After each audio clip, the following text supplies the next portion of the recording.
Today on the news and why it matters. Oh, a disaster for the Dems in Iowa. We will get into that. There's a lot to that, by the way. Also, a State of the Union preview, what to expect, what we're looking for, maybe what might get President Trump in trouble. We've got it all for you, and it starts right now.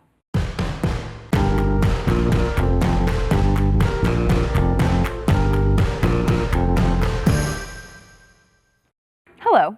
Didn't see you there. Welcome to the News and Why It Matters. I am Sarah Gonzalez, today joined by my good friend, Chad Prather of the Chad Prather Show. Good to be with you yet again. Yes, thank you for being here. Welcome. Thank you for being here. Also, Jason Buttrell. The man that was laughed at for saying conspiracy theory about Iowa yesterday, by the way. I'm going to throw that back in your face. Actually, I should throw it in Aaron's face. I didn't really laugh at you. Yeah. But I'm just saying. No, I'm pissed, though, that you just threw me under the bus. I like doing that, too. So. Also, YouTube host Eric July, man of all trades. He's a YouTube host. He talks about literally everything under the sun. Politics, roads, obviously. Oh, yeah, absolutely. Always talking about those. Only if you want to shut him down. Dumb roads, man. Video games, movies, you name it.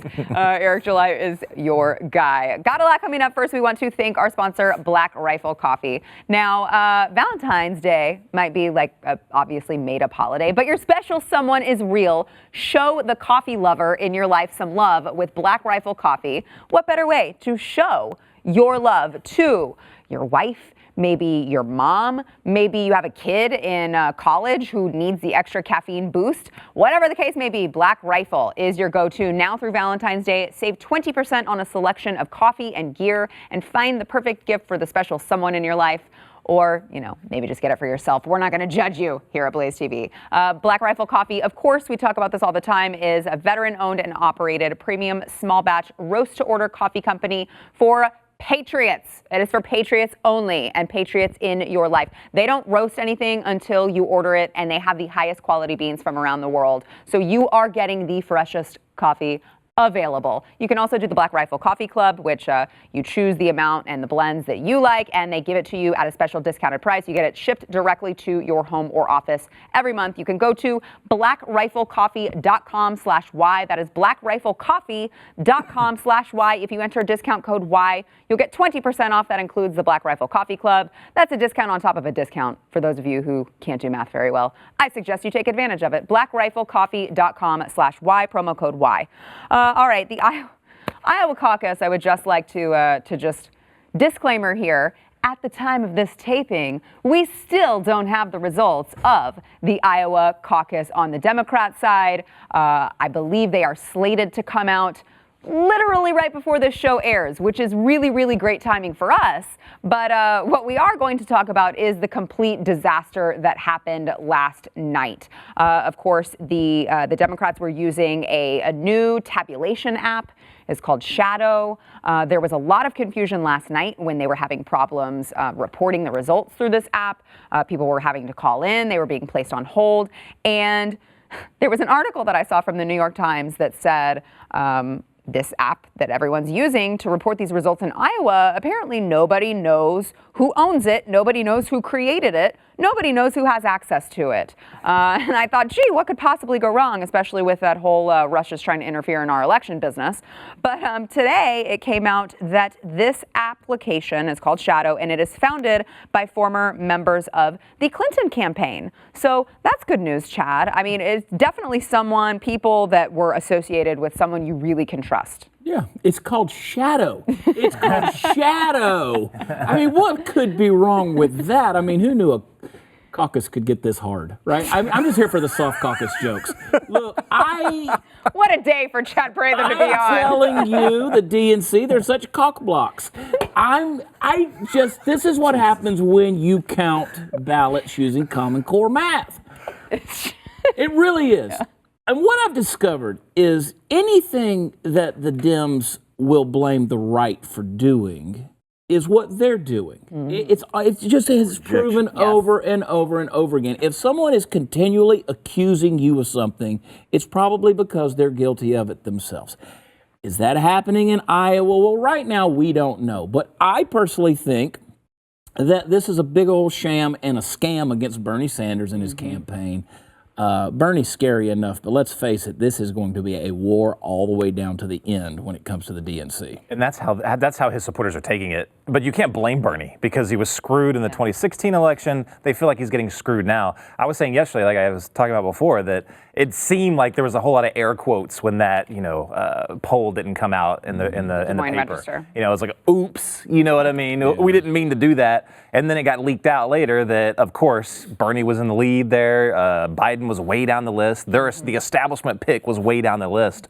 Oh, that didn't get put out on the paper. Seems fishy, right? Very fishy. It's a coincidence. And Nothing to see here. And then this happens. Now, either the tinfoil hat in me says, okay, this is totally a conspiracy. But even if it's not, this is still how the Bernie bros, and we know how they're going to act. This is how they're taking it. And when this thing goes to, the convention, oh my gosh, if they continue to do this stuff, I mean, who knows what the heck they're going to do. Yeah, Eric? Yeah, like it's the same thing that happened, like you mentioned in 2016. They feel like they're getting double screwed. Which is funny, we're using all these caucus jokes. But it does. It feels like they're Sometimes the caucus is hanging there. Exactly. But, it's considering what happened in 2016, and even with the whole superdelegate situation and him against Hillary Clinton, he got screwed all the way to the, to the caucus. why do I keep getting I keep going there? Chad got us going, and here we are, man. Well, it is low-hanging fruit. That's always I mean, they had one caucus and they blew it. Oh my God. Speaking of blowing it, there was a live CNN telephone interview with Wolf Blitzer that really just perfectly encapsulated what a disaster the night was. Wolf Blitzer was talking to a precinct chair in Iowa who had been on hold for a really long time, trying to report his results directly from the phone, and this happened. I'm just waiting on hold and doing my best to report the results from my precinct. What are you hearing? I know you're listening to a conversation from the Iowa Democratic Party. So this is a real coincidence, Wolf. I just got off hold just now, so I've got to get off the phone to report the results. All right, go ahead. Report your results. Can we listen in as you report them, Sean? Yep. All right, let's listen. All right. Okay. Hi. Hello? They hung up on me. Oh, fantastic. They hung up on me. Okay. I've got to get back in line on hold. They just hung up. Oh, no. So frustrating indeed. No, so we can blame CNN, I think, for that one. Back in the queue, pal. I love it. Oh, I mean, wow. he should have probably been a little more diligent about letting the lady know. Okay, hold on 1 second. Let me get off the phone with CNN so that I can report my results to you. Yeah. A little quicker. So I'm not surprised at this at all. Even though it is classic, big government screw-ups, this is exactly parallels the rollout of the last time the left was going to revolutionize the way we did things in the past with Obamacare. The website, I mean, this seems like almost a carbon copy. It's almost like if you could just change a couple words, the headlines would look exactly the same. We cannot trust them to handle things like this. You can't trust them to do it. No, regardless of how much they, the new technology they have and the promise they have, this is how it's going to end up.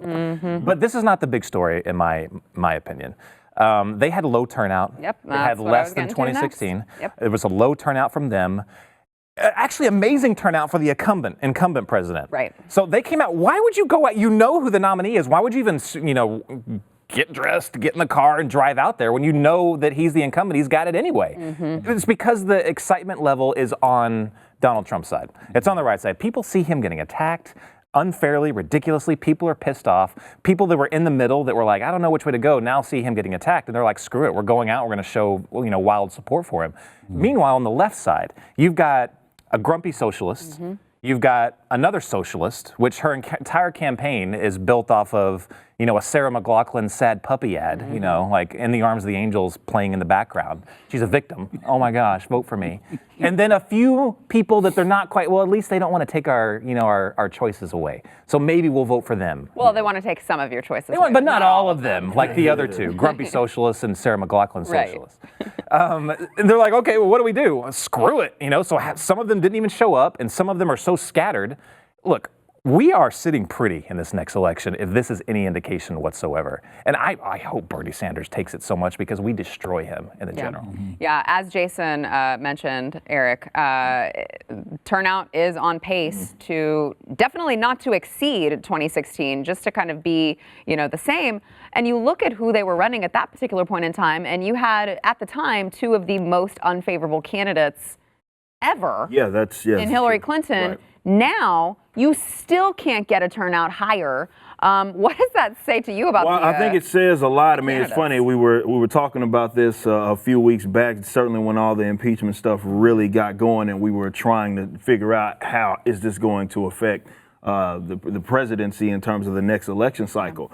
And it seems as if it has negatively affected them. And I think it's not just that. It's like you said, people are seeing this sort of unfair treatment and, the gloating they're making the same sort of mistakes that they made. There's no way Trump can possibly win. We got this in the bag, vote for me type of deal. And people see that and they respond to it, and it's not exciting. And I think the turn, again, it was something else that we also talked about, is that whether it be with mainstream media, talking heads, they don't have as much control as maybe they had decades ago, where it's like they could speak something into existence. And I think that's the one beautiful thing, if anything, that has come from social media, is that they can't necessarily control the narrative, so they can't speak it into existence. So they could sit here, and I think the 2016 election that certainly was proof of it, that they could say all day long something isn't going to happen, but people, you have, whether it be with, this network or any other network that is not necessarily what people consider mainstream. They have their own influence they're putting out. They're able to make their own platform because of the internet or what have you. And they just don't have control of the narrative, and they're still pretending as if they are. And that was the grave mistake that they made last election cycle, when they were like, there's no way this guy's gonna win. We can run anybody. Oh, let's throw Hillary, the most establishment person that you could run against the person that actually people at the time saw as anti-establishment. They thought it was going to work, and it didn't work, and they're still making the same mistakes. If you go look at all of their campaigning, it's the same old thing. He can't win. He's not going to win. So here we go. Did you see Jesse Kelly did a tweet? I think it was today. Jesse Kelly is dead to me. I tried to ignore Jesse. I saw the birthday thing. Yeah. I didn't like it or anything like that, but I did see it. Thank you. You're still my friend. He wished me a happy 47th birthday. I didn't say anything on that. Oh, yes, you did, and you're on my list, too. By the way, for the record, no, I didn't turn 47, and if you thought that I did, you're not my friend either. You been 47 for 3 years. I hate Jesse Kelly, too. People believed him. I was like, what is wrong with you? You did the same thing to me when they brought out that birthday cake. Remember but you look way more Continue. So he made a really good point. He said that none of these candidates, their identities are either so far left or they have no identity. So he was like, I think he said that Bernie is like, here's a bunch of free stuff. Right. We'll take your freedoms. Jesse made a point. And then And then he was like, what is Biden? Like that's who the establishment, that's who they want to win. What's his identity? At least with Trump, you have the wall, crackdown on illegal immigration, that stuff. That's what he won on. He established an identity and he won. Personally, that identity doesn't really do it enough for me. Unless Thomas Sowell we can convince him to run for president. I'm not going to agree completely with a candidate, but at least I can identify a little bit with his identity. But if you're a Democrat, what are you? You're like, what? It's the same thing. Why would I vote for not Biden? Trump. It's really that's their identity. Well, that doesn't win. But before during the 2018 elections, they could at least say we're running on impeaching Trump. Now they've already done it, and it's been a disaster for them. I don't think they can use that anymore. Well, okay, so and what the guys are saying here, and what I'm hearing is Iowa's an indicator, okay? How can we trust the Democrats to fight for us against countries known for terrorism when they can't even handle a delegate selection in a state that's known for corn? So I don't want them handling my health care. I don't want them handling my mail. I don't want them handling anything. Big government, big bureaucracy doesn't work, and this is what we're seeing. There's too many heads butting together, and when they get together, it sounds like a bowling alley.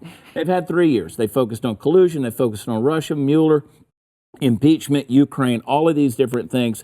Somewhere along the line, they forgot to focus on an election. They don't have an identity. They don't have it, and that's absolutely the case. And if this is an indicator, then 2020 is going to be not only a fun ride, but it is going to be a landslide. You don't want them handling your health care, none of that, and you don't want them handling your caucus either. You don't want the Democrats. I don't want a socialist doctor handling my caucus. Before we go, It's a shite show, okay? I apologize, but that's the only way I know to clean it up. No, it is. It is a shite show. it is. And stay tuned, because Nevada, they are actually planning to use the same app that gave Iowans so much trouble. They're actually planning to use the same app. They paid almost $60,000 to the same company. So they do have the paper backups just as Iowa did, and we see how that worked out for them. So we'll stay tuned to see how that. At least it's not a hanging Chad. That's true. There's a joke to be made, but I'm not going to make it. Back There in a you minute. go.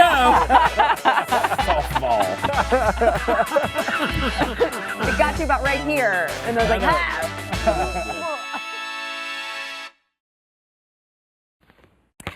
before we get back into the conversation, I want to thank our sponsor, Patriot Mobile. So impeachment, gun confiscation, abortion, open borders.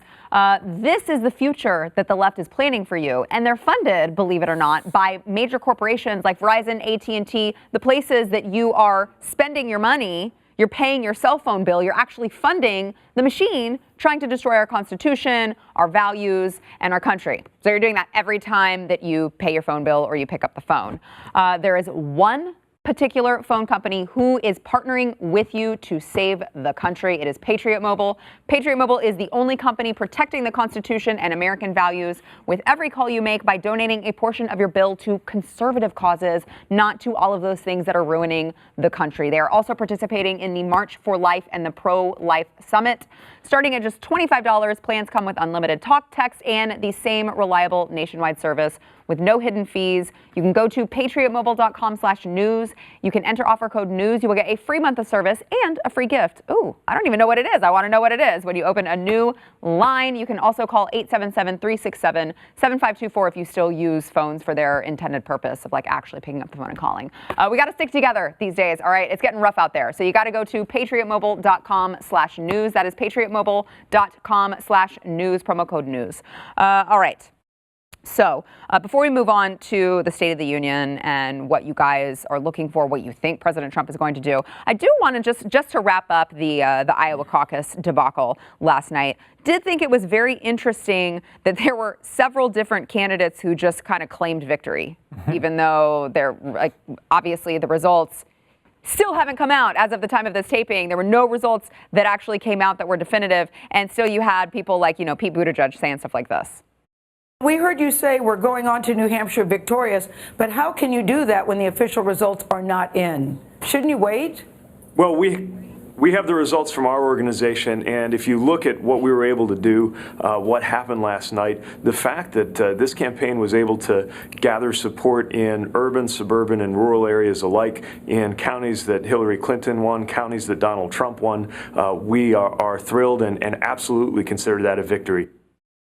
It's an interesting angle from Pete Buttigieg. I mean, very bold, especially, you guys were saying you think Bernie won.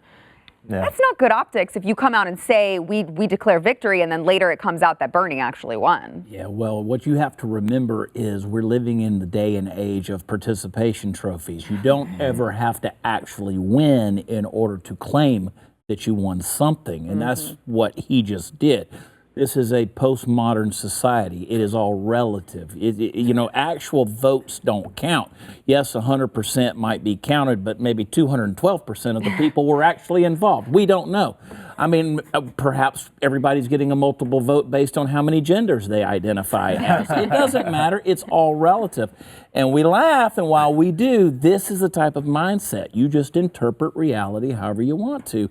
And Mayor Cheat is doing exactly that. I was completely just flabbergasted that Buttigieg is doing as well as he is right now, because again, he's one of those people that he doesn't really have an identity. He's just one of the kind of maybe not as crazy as the other two socialists. He's just been like, I don't know, like I'm not as crazy as them, and hey, black people, please vote for me. Right. That's been his strategy over the past like couple months. Did you see the woman from Iowa who found out at the caucus that he was gay and wanted to take her vote back? No. It was so uncomfortable and awkward to watch. She had no idea that he was gay. And she said, well, why didn't anyone tell us that? I don't like that. Can I have my paper back, please? If she was that misinformed, did she also what did she think about his policies? Did she know about his policies if she didn't even know that? I mean, no come idea. on. It was I highly a doubt it. really uncomfortable moment to watch. I think he was more just like, he didn't expect to do that well. So when his internal numbers were like, we got how much?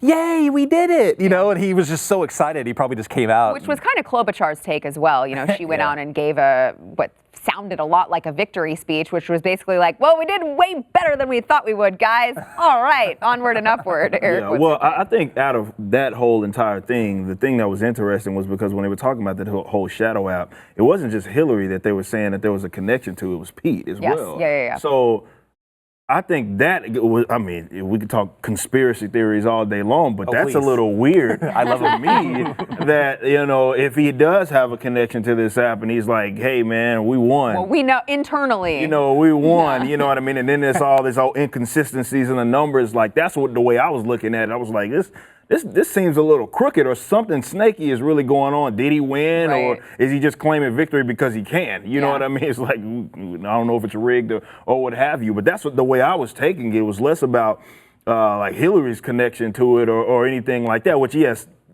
that kind of negates everything, like as far as its validity. Like, you're like, it's connected to Hillary, but it was also connected to his campaign as well. And when you see a guy that with some sort of connection to whatever application that they're using, claiming victory, it makes it seem and makes it appear as if, you know, he's switching, point shaving or doing whatever he's doing to make it seem as if he's the one that is. Maybe he can declare victory because he got it like that. Well, I mean, I mean, you would think that there would be some sort of rule in all of these caucus events that say that something like that would be a conflict of interest, right? That you can't own some sort of stake in the tabulation application that's being used to determine the results of a caucus that you're participating in. This is the proliferation of fake news, is what this is. We've grown so accustomed to it that it doesn't matter anymore.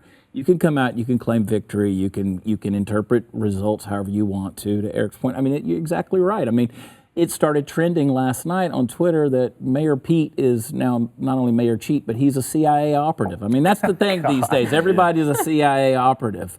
And I'm just saying the guy is an expert at caucuses. And maybe he does have an inside thing that, you know, just kind of filtering in through the back door. I don't know what's going on, but obviously he feels like he has an edge here. Jason? I have to follow. No, what I think is interesting about this entire thing is that why is Iowa so important? It's not because it has a lot of tradition votes, or or what do they call whatever they call it. It doesn't have a lot. It's a trendsetter. Right. So whoever wins this was supposed to be, ta-da! That was their big moment. Momentum. I'm the one that's leading this charge. You guys get behind me, and the rest of the country. It does influence. The rest of the country's like, okay, well, I guess this is who we support if we want to win this election. Now, and again, this goes towards the Bernie bros that are going to be pissed about this.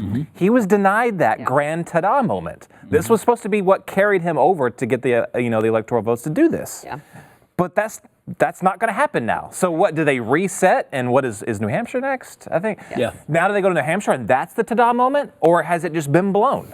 I don't know, but Right? I feel like if you're Chad, would you like to follow up on that? Nope. If you're Joe Biden, you're probably really ecstatic right now because I think he was looking like he was going to be, 5th in Iowa? And now I think maybe the news of that has been diminished just because everyone's paying attention to what a disaster the results. That's true. Yeah, I didn't even think about that. Like, like even whenever the results come out, it's not going to be as impactful as what it would have been if we got it like immediately. Right. So maybe, again, that was by design. Who knows?